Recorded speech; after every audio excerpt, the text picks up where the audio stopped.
Assalamualaikum warahmatullahi wabarakatuh. Semangat pagi. Pagi. Ya, terima kasih semuanya. Apa kabar? Apa kabar anak-anak semuanya? Baik, Pak. Alhamdulillah, baik-baik semuanya. Baik, sebelum pembelajaran dimulai, mari kita awali dengan berdoa agar senantiasa kita diberikan kesehatan dan ilmu yang bermanfaat. Silakan untuk ketua kelas untuk memimpin doa.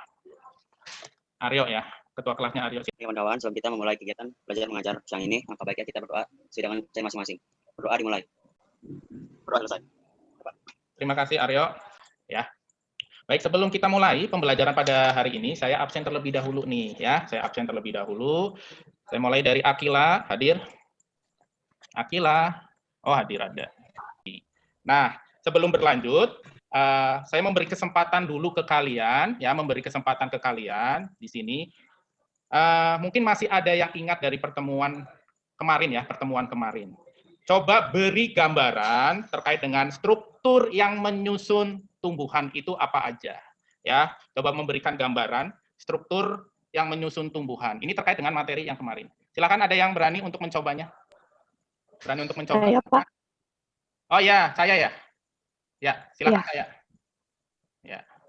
Struktur tumbuhan itu terdiri dari akar, batang, daun, bunga, buah, dan biji. Nah, kemarin ini sudah saya jelaskan terkait adanya dua kompetensi dasar, ya.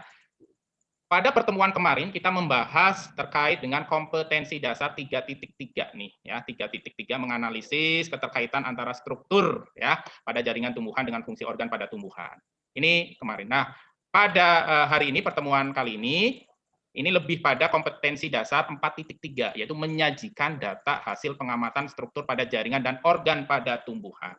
Itu ya. Jadi pada hari ini kita akan melakukan sebuah praktikum ya dan pengamatan sederhana.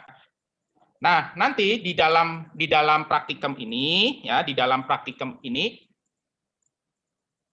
kalian akan melakukan sebuah pengamatan secara sederhana, secara kelompok. Kelompoknya masih sama seperti pertemuan sebelumnya. Ada 6 kelompok ya, ada 6 kelompok. Dari mulai ada kelompok meristem, parenkim, xilem, phloem, kemudian sklerenkim maupun kelompok kolenkim. Ini sebagai kelompok kerjanya ya, kelompok kerjanya. Nah, yang kalian akan amati adalah itu adalah dari tanaman bayam dan tanaman apa yang kemarin bawa, yang sudah saya suruh bawa? Daun bawang. Dan daun bayam. Nah, masalah yang akan kalian pecahkan ini ya, bentar ya. Ini saya turunkan dulu. Nah, ini permasalahannya. Ini adalah permasalahan yang akan kalian pecahkan dalam praktikum dan pengamatan sederhana. Baik, kalau tidak ada pertanyaan, nanti kalian lanjutkan dengan praktikum di ruang breakout room-nya masing-masing. Saya juga akan masuk ke ruang kalian masing-masing untuk melakukan pengamatan dan penilaian. Ya, nanti yang diskusinya seru, pengamatannya seru, ya tentunya ada nilai lebihnya. Baik, silakan masing-masing kelompok untuk memasuki ruang breakout room-nya masing-masing. Selamat berdiskusi dan selamat praktek. Silakan tinggal klik aja breakout room-nya masing-masing. Ya, waktu praktek dan pengamatannya sudah selesai. Kalian sudah kembali ke main room. Kita lanjutkan dengan presentasi laporan dari masing-masing kelompok ya. Oke, setelah tadi kita pada tahapan praktek dan pengamatan sederhana kalian, kita memasuki pada presentasi laporan pengamatan kalian terhadap dua bahan ya, yaitu bayam dan daun bawang ya. Kita lanjutkan dengan presentasi kelompok yang pertama nih. Dari kelompok meristem ini silakan nanti kelompok meristem untuk mempresentasikan struktur tubuh ya, struktur tubuh dari daun bawang maupun bayam. Silakan untuk kelompok meristem mempresentasikannya. Saya mulai ya, Pak. Ya. Yang semua, perkenalkan nama saya Fadli dari kelompok meristem. Kali ini kelompok saya akan menjelaskan struktur tanaman bayam dan daun bawang. yang kelompok saya amati yaitu penampakan morfologi dari tanaman ini. Slide selanjutnya.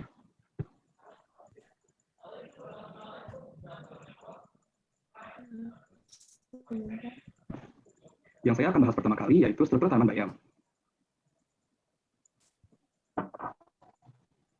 Bisa dilihat pada gambar yang tertera, tanaman bayam memiliki 3 komponen utama, yaitu daun, batang, dan akar. Bisa dilihat pada kamera saya juga, saya sudah memegang bayam. Pada batangnya memiliki batang yang berserat dan agak tebal. Slide selanjutnya. Lalu daunnya berbentuk menyirip, agak bulat seperti telur, dan ujung yang menyudut, seperti yang bisa dilihat di kamera saya maupun di gambar yang sudah tertera. Setelah itu ada juga akar yang berbentuk akar tunggang, dengan ujung yang dilindungi tuduh air saat menembus tanah. Oke, jadi kita beralih dengan struktur daun bawang secara morfologis. Jadi daun bawang pada umumnya memiliki 3 bagian, sama seperti tanaman bayam, yaitu akar, batang, daun. Namun yang membedakan adalah jenis dari organ-organ tersebut. Jadi kayak tipe-tipenya beda karena ini kan tanaman monokotil, kalau bayam tanaman dikotil gitu ya. Nah, bisa dilihat di gambar ini. Daun bawang memiliki daun yang panjang, runcing, ini kayak tajam tapi nggak tajam ya. Terus dalamnya itu kosong atau kopong gitu ya. Selanjutnya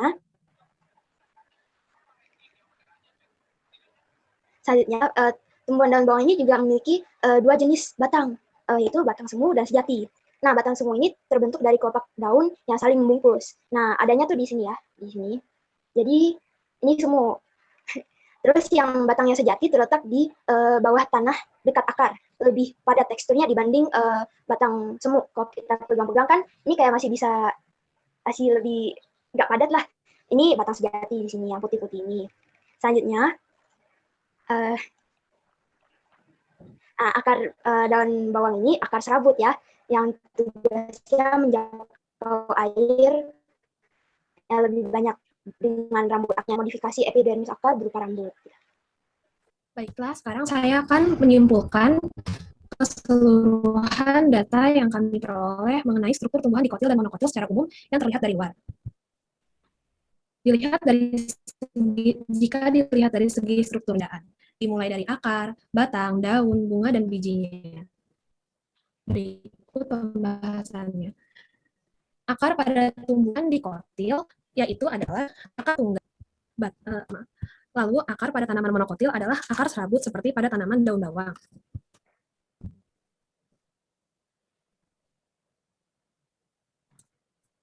Batang pada tanaman dikotil, sedangkan pada tanaman monokotil bercabang dan berruas. Seperti contohnya pada tanaman daun bawang ini yang memiliki ruas. Yang selanjutnya ialah daun. Daun pada tanaman dikotil menyirip dan juga menjari. Lalu daun pada tanaman monokotil, tulang daunnya sejajar dan juga melengkung. Berbeda dengan tanaman dikotil. Yang berikutnya ialah bunga. Bunga pada tanaman monokotil dan dikotil juga berbeda. Jumlah bagian pada kelopak bunga dikotil yaitu 4 atau 5 dan kelipatannya. Sedangkan bunga pada tanaman monokotil memiliki kelipatan 3 pada kelopaknya. Dan yang terakhir ialah biji. Biji pada tanaman monokotil dan dikotil sebagian besar tidak terlihat. Pada tanaman monokotil bijinya berkeping tunggal, sedangkan pada tanaman dikotil bijinya berkeping 2. Baiklah, sekian presentasi dari kelompok kami. Terima kasih dan mohon maaf jika ada kekurangan atau kesalahan. Baik, terima kasih dari kelompok Meristem. Kita beri aplaus dulu untuk kelompok Meristem ya. Sambil olahraga tangan ya. Bagus sekali untuk kelompok Meristem. Ini perkembangan ya. Kalau kemarin itu presentasinya, pertemuan sebelumnya tidak menggunakan media presentasi ya. Nah, sekarang udah berkembang lebih baik lagi ya. Itu namanya sebuah kehidupan. Harus lebih baik hari ini, harus lebih baik daripada hari sebelumnya. Ini luar biasa, patut untuk diapresiasi untuk kelompok Meristem ya. Sebelum saya menguatkan terkait materi yang dipresentasikan oleh kelompok Meristem, silakan ada yang ditanyakan terlebih dahulu. Ayo dari yang lainnya. Mungkin ada yang belum paham. Silakan. Ada nggak? Tidak ada? Kalau tidak ada, coba saya mau nanya nih ya. Saya mau nanya. Nah, coba Akila nih. Akila. Iya, Pak. Nah, ini apa nih Akila yang saya pegang? Daun bawang. Daun bawang, bagus. Jadi udah tahu ya daun bawang seperti apa. Nah, Iya, kalau daun bawang itu termasuk ke dalam tumbuhan apa nih tadi kalau dari penjelasan kelompok Meristem? Yo, Monokotil. monokotil. Kenapa, Akila? Yo. Soalnya batangnya itu ada rongganya, terus akarnya akar serabut. Akarnya serabut. Terus dia juga nggak punya. Iya, bagus. Jadi Akila udah tahu dan mengenal terkait dengan daun bawang. Nah, saya nanya lagi nih. Bagus ya Akila. Ke siapa nih ya? Diandra nih, biar lebih semangat nih Diandra. Diandra, ya, nih. Ini apa yang saya pegang Diandra? Udah layu nih tanaman saya. Tanaman bayam. Bayam, oke, tanaman bayam. Dari penjelasan kelompok meristem tadi, ini tanaman bayam ini termasuk kelompok tumbuhan apa? Coba. Tumbuhan dikotil. Apa? Dikotil. Dikotil. Kenapa masuk ke kelompok tumbuhan dikotil? Coba jelasin. Karena akarnya akar tunggang. Akar tunggang. Lanjut. Apalagi?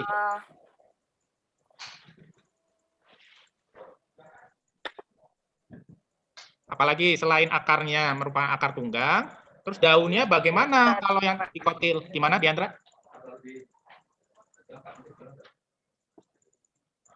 Diandra? Daunnya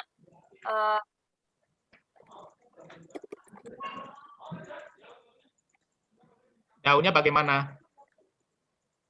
Kalau yang dikotil tadi daunnya kayak ya, lanjut. menyirip.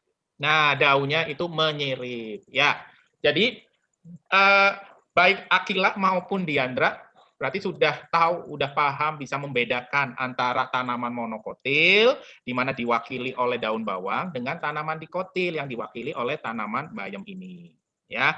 Jadi kelompok dikotil maupun monokotil itu mempunyai ciri kekhasannya masing-masing. Dari mulai akar, batang, daun, bunga, bahkan bijinya. Ya, mempunyai kekhasan apa yang sudah disampaikan oleh kelompok meristem. Itu adalah dari sisi morfologi. Nah, sekarang kita lanjutkan ke laporan pengamatan. Ini dari kelompok parenkim. Dan saya ingin kelompok parenkim mempresentasikan terkait dengan apa ya? Akar ya. Coba anatomi akarnya. Berarti ini dari sisi dari berbagai sumber referensi yang kalian sudah cari. Silakan, parenkim. Ya, kelompok parenkim. Assalamualaikum warahmatullahi wabarakatuh. Waalaikumsalam warahmatullahi wabarakatuh. Perkenalkan, kami dari kelompok parenkim atau kelompok 2 akan mempresentasikan mengenai anatomi akar pada tanaman bayam dan daun bawang.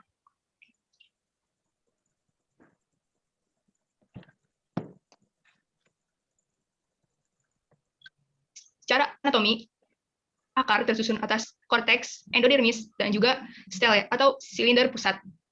Epidermis terdiri dari lapisan sel yang berdinding tipis, berkutikula, dan tersusun rapat pada akar. Memiliki rambut-rambut akar yang merupakan hasil aktivitas sel dari belakang titik tumbuh. Lalu terdapat korteks. Korteks tersusun dari sel parenkim yang kadang mengandung karbohidrat atau kristal. Dinding sel pada lapisan terluar korteks mengalami penebalan oleh zat suberin dan akhirnya berdiferensiasi menjadi eksodermis, sedangkan bagian lapisan terdalam korteks berdiferensiasi menjadi endodermis. Nah, endodermis terdiri atas satu lapisan sel dan struktur sel yang fungsinya berbeda dengan sel di sekitarnya. Dinding sel endodermis dapat terjadi penebalan. Namun, sel yang tidak mengalami penebalan disebut sel peresap. Selanjutnya ada stele, merupakan bagian tengah dari akar yang terletak di sebelah dalam endodermis dan terdiri atas periskel yang menghasilkan akar lateral, lalu terdiri dari berkas pembuluh dari parenkim.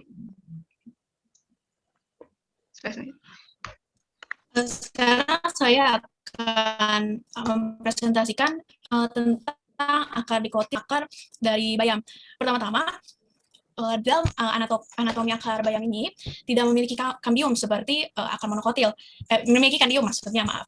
Dan di antara xilem dan phloem, xilem primer terletak di pusat akar dan phloem primer terletak di luar xilem primer. Jaringan penyusun akar tumbuhan dikotil, epidermis atau eksodermis, lalu ada korteks, lalu ada endodermis, lalu diposisikan dari luar ke dalam. Lalu untuk daun bawang, yaitu tanaman monokotil, akar monokotil seperti terlihat memiliki parenkim sentral, dan seperti dikotil, akar monokotil tidak memiliki kambium. Xilem primer dan floem primer terletak berselang-seling. Tumbuhan monokotil adalah rambut akar, epidermis, korteks, endodermis, perisikel, floem atau pembawa air hasil fotosintesis, xilem yaitu pembawa air dan unsur hara, protoxilem, empulur, dan metaxilem. Sekian dari presentasi kami, terima kasih.